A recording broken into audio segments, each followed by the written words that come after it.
Ένα είπαμε όχι. Αυτό πάει πολύ.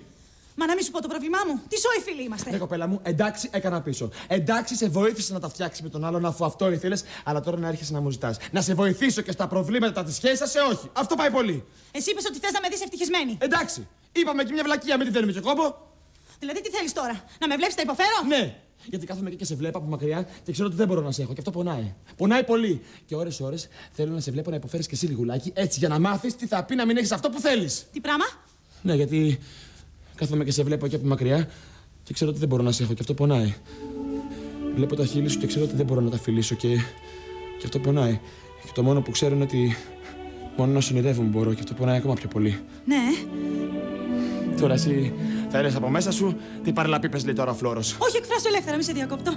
Θέλω να πω ότι εγώ δεν δίνω σημασία σε γλυκόλογα και τέτοιες αηδίες, αλλά.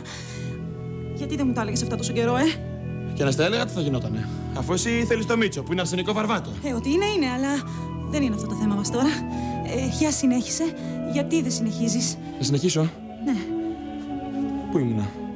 Δεν ξέρω, κάτι για τα χείλη μου έλεγες. Ναι.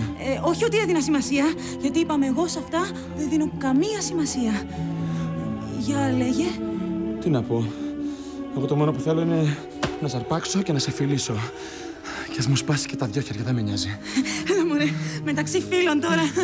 Θέλω να πω ότι εννοείται αυτό, ότι θα σου σπάσω τα χέρια, γιατί εγώ το Μίτσο αγαπάω. Το Μίτσο. Αλλά, για λέγε κι άλλα, λέγε κι άλλα. Τι να πω. Ακούω.